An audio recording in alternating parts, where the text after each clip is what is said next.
मेरा प्रश्न ये है कि आप खड़े खड़े हाथ में क्यों भोजन करते हो? आप बैठकर आराम से खाली थाली में भोजन क्यों नहीं करते हो? बहुत सुंदर, बहुत अच्छा सवाल। आज इन बच्चों ने आहार देखा, तो आहार देखने के बाद ये सवाल किया है कि हम खड़े खड़े आहार क्यों लेते हैं।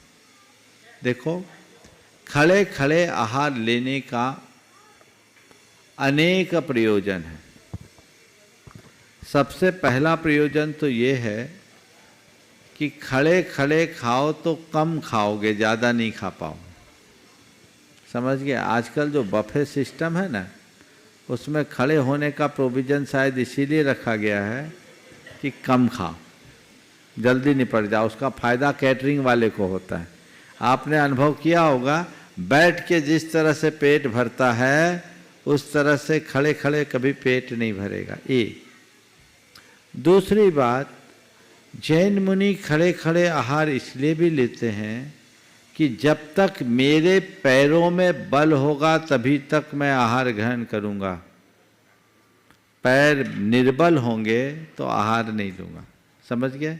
माने हम शरीर की क्षीणता, शरीर की दुर्बलता को समझकर संलेखना के लिए ध्यान देंगे।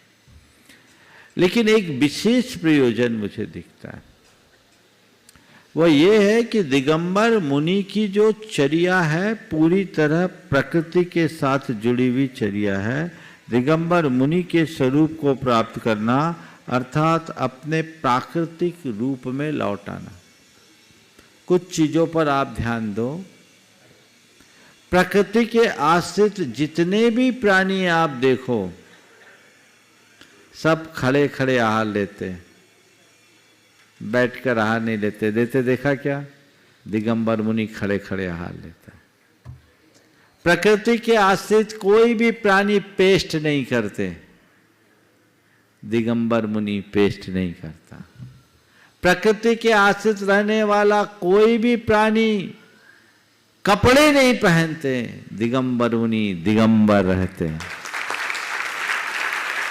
प्रकृति के आश्रित रहने वाला कोई भी प्राणी बिछौना नहीं बिछाता, दिगंबर मुनि भी धरती पर या चटाई पर रहते हैं। समझ गए? प्रकृति के आश्रित रहने वाला कोई भी प्राणी स्नान नहीं करता, दिगंबर मुनि स्नान नहीं करते। ये दिगंबर मुनि की चर्या। तो अपनी प्रकृति में आना दिगंबर मुनि की चर्या लोक में विलक्षण और दुर्लभ चर्या है। और उसकी चर्या को इसी तरह इतने वैज्ञानिक तरीके से प्रस्तुत किया गया है। समझ गए? इसलिए हम मुनि लोग खड़े खड़े आहार देते हैं। समझ गए? बहुत सुंदर।